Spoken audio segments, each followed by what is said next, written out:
Pagi, sebelum kita merenungkan firman Tuhan, mari kita berdoa. Di pagi hari ini ya Bapa, kami datang ke hadapan-Mu. Kami mengucap syukur untuk hari yang baru yang kembali Tuhan berikan kepada kami, untuk kami dapat menjalani hidup kami dengan segala tugas tanggung jawab yang harus kami lakukan. Kau melengkapi kami dengan kekuatan dan kesehatan yang baik. Dan sebelum kami memulai dengan segala sesuatunya ya Bapa, kami juga datang ke hadapan-Mu, mohon pimpinan, pertolongan Tuhan saat kami membaca dan merenungkan firman-Mu, sehingga apa yang kami baca dan kami renungkan ini boleh kami mengerti, dan dengan pimpinan-Mu kami juga dimampukan untuk dapat melakukannya. Karena itu kami percayakan semuanya di dalam pimpinan-Mu saja. Dalam nama Tuhan Yesus kami berdoa. Amin. Saudara-saudara, pagi hari ini bacaan kita diambil dari kitab Injil Yohanes pasal 21 ayat 1 sampai dengan ayatnya yang ke-14. Kemudian Yesus menampakkan diri lagi kepada murid-muridnya di pantai Danau Tiberias, dan ia menampakkan diri sebagai berikut. Di pantai itu berkumpul Simon Petrus, Thomas yang disebut Didimus, Nathanael dari Kana yang di Galilea, anak-anak Zebedeus, dan 2 orang muridnya yang lain. Kata Simon Petrus kepada mereka, "Aku pergi menangkap ikan." Kata mereka kepadanya, "Kami pergi juga dengan engkau." Mereka berangkat lalu naik ke perahu, tetapi malam itu mereka tidak menangkap apa-apa. Ketika hari mulai siang, Yesus berdiri di pantai, akan tetapi murid-murid itu tidak tahu bahwa itu adalah Yesus. Kata Yesus kepada mereka, "Hai anak-anak, adakah kamu mempunyai lauk pauk?" Jawab mereka, "Tidak ada." Maka kata Yesus kepada mereka, "Tebarkanlah jalamu di sebelah kanan perahu, maka akan kamu peroleh." Lalu mereka menebarkannya, dan mereka tidak dapat menariknya lagi karena banyaknya ikan. Maka murid-murid yang dikasihi Yesus itu berkata kepada Petrus, "Itu Tuhan." Ketika Petrus mendengar bahwa itu adalah Tuhan, maka ia mengenakan pakaiannya, sebab ia tidak berpakaian, lalu terjun ke dalam danau. Murid-murid yang lain datang dengan perahu karena mereka tidak jauh dari darat, hanya kira-kira 200 hasta saja, dan mereka menghela jala yang penuh ikan itu. Ketika mereka tiba di darat, mereka melihat api arang dan di atasnya ikan dan roti. Kata Yesus kepada mereka, "Bawalah beberapa ikan yang baru kamu tangkap itu." Simon Petrus naik ke perahu, lalu menghela jala itu ke darat, penuh ikan-ikan besar, 153 ekor banyaknya. Dan sungguh pun sebanyak itu, jala itu tidak koyak. Kata Yesus kepada mereka, "Marilah dan sarapanlah." Tidak ada di antara para murid-murid itu yang berani bertanya kepadanya, "Siapakah engkau?" Sebab mereka tahu bahwa ia adalah Tuhan. Yesus maju ke depan, mengambil roti dan memberikannya kepada mereka. Demikian juga ikan itu. Itulah ketiga kalinya Yesus menampakkan diri kepada murid-muridnya sesudah ia bangkit dari antara orang mati. Saudara-saudara, hidup kita selalu penuh dengan pilihan. Atau setiap hari memang kita diperhadapkan dengan pilihan. Misalnya hari ini, begitu kita bangun pagi, kita sudah diperhadapkan dengan pilihan. Misalnya ketika kita masih mengantuk, kita berpikir kita memilih 10 menit lagi saja kita tidur. Atau kita bisa memilih, saya harus bangun dan mulai mempersiapkan diri untuk bekerja. Atau setelah kita bangun, kita pun akan memilih baju apa yang akan kita pakai untuk kita pergi nanti. Saudara-saudara, itulah kehidupan. Dari hal-hal yang ringan sampai hal-hal yang menentukan, kita sering diperhadapkan dengan pilihan. Saudara,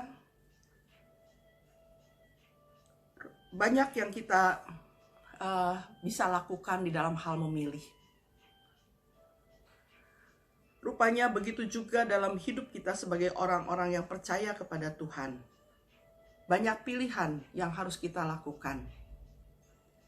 Di masa sekarang ini, ketika segala sesuatunya dilakukan secara online, pilihan kita banyak.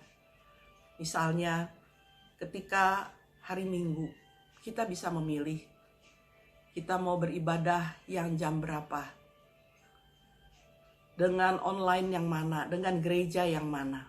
Semua disediakan bagi kita.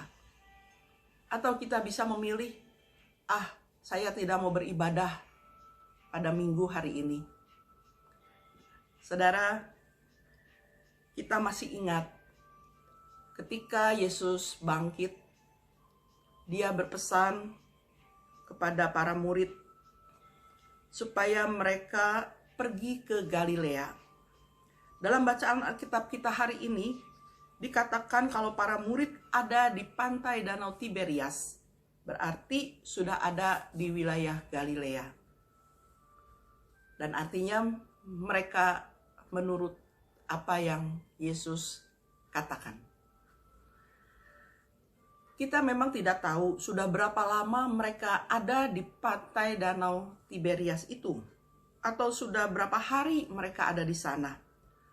Tapi dari bacaan kita lihat rupanya walaupun sudah sampai, masih mereka belum tahu mau apa dan bagaimana. Masih bingung.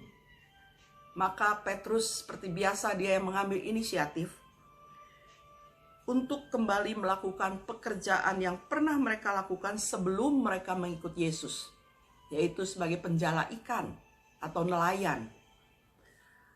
Dia mengatakan, "Aku pergi menangkap ikan." Yang lain mau ikut juga. Mereka mengatakan, "Kami juga ikut dengan engkau." Dan mereka tidak mendapatkan apa-apa ketika mereka sudah dikatakan semalaman mencoba menangkap ikan. Inilah gambaran yang sering kali juga terjadi dalam kehidupan kita. Ketidaksabaran kita terkadang membuat kita mengambil jalan yang keliru. Kegagalan kita membuat kita memilih untuk jadi berdiam diri atau bahkan menyalahkan orang lain. Atau ketakutan kita membuat kita memilih berlindung, mencari kuasa-kuasa yang lain yang kita pikir dapat melindungi kita. Dan kita tidak mendapat apa-apa setelah itu. Mungkin kita merasa aman, merasa tenang sementara. Tetapi setelah itu kita kembali ketakutan, kita kembali bingung. Saudara-saudara, para murid ini, mereka adalah sekelompok nelayan yang boleh dibilang berpengalaman. Tapi sepanjang malam toh mereka tidak bisa mendapatkan apa-apa. Saat Yesus menyapa, mereka masih ada dalam posisi agak jauh dari tepi. Tetapi mereka masih bisa mendengar apa yang Yesus katakan. Apa yang Yesus perintahkan. Dan ketika mereka memilih untuk melakukan apa yang diperintahkan, bukan turut pada keputusasaan,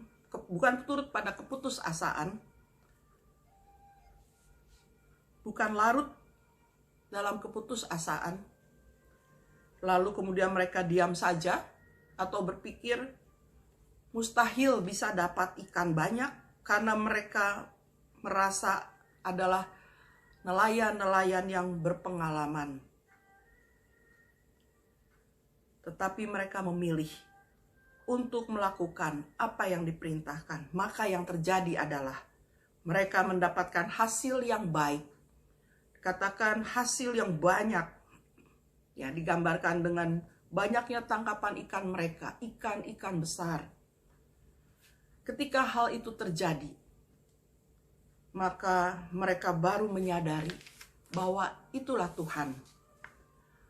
Saudara, kita lihat bahwa Tuhan memberikan alternatif pilihan tindakan supaya para murid tetap berpengharapan di tengah tantangan hidup yang ada. Tuhan Yesus memberikan perintah, itu adalah sebuah pilihan di mana para murid mau melakukannya atau tidak. Pengalaman-pengalaman para murid bersama Yesus yang bangkit membuat mereka menyadari akan anugerah yang begitu besar. Pengalaman pengikutan mereka pada Yesus membuat mereka kemudian kembali melakukan tugas tanggung jawab mereka yang seharusnya sebagai penjala manusia, sebagaimana Yesus memanggil mereka dahulu. Belajar dari pengalaman para murid yang tidak mengandalkan pengetahuan dan pengalaman mereka sebagai nelayan yang handal, tetapi telah memilih dengan tepat, yaitu melakukan taat pada apa yang Yesus perintahkan, sehingga mereka mendapatkan hal yang tidak pernah mereka pikirkan sebelumnya. Begitu juga dengan kita, saudara, dalam menjalani kehidupan yang tidak mudah saat ini. Janganlah kita hanya mengandalkan pengalaman, mengandalkan kemampuan, mengandalkan kepandaian kita sendiri, mengandalkan manusia, tetapi andalkanlah Tuhan. Maka Dia akan memampukan kita menghadapi segala situasi dan keadaan dengan lebih baik, dengan tetap memiliki semangat dan harapan. Tidak lelah untuk tetap berdoa, tidak lelah untuk terus mendoakan. Seperti sapaan Yesus kepada para murid, menjadi sapaan kepada kita juga sekarang ini. Dan yang diperlukan adalah iman, mau mendengarkan, dan juga percaya, serta taat pada apa yang Tuhan katakan.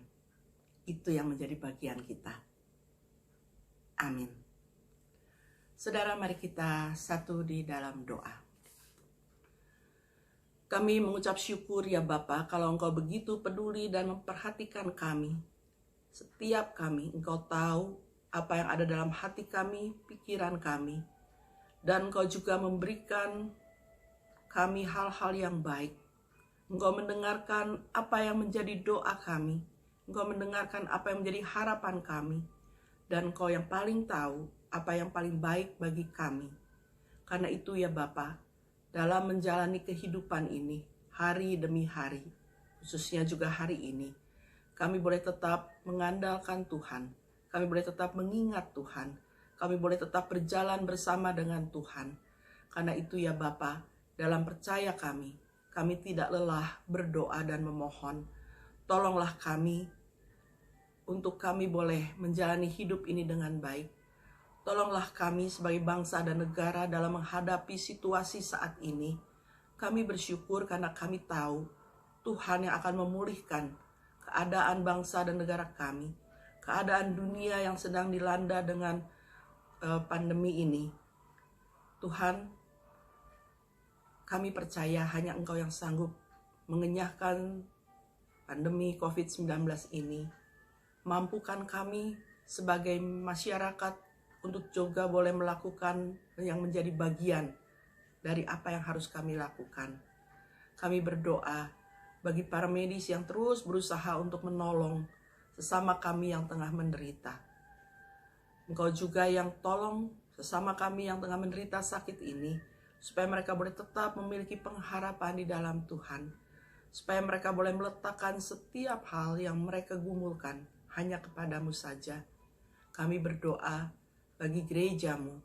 Kami bersyukur karena Engkau tetap memelihara kami melalui kebaktian, melalui ibadah, melalui persekutuan kami di dalam, sekalipun melalui online. Tapi kami boleh tetap saling menyapa, kami boleh tetap mendengar dan renungkan firman Tuhan. Terima kasih ya Bapa, kami percayakan hidup kami sepanjang hari ini dalam pimpinan dan penyertaan-Mu saja. Dalam nama Tuhan Yesus kami berdoa dan bersyukur. Amin. Selamat pagi saudara, Tuhan memberkati.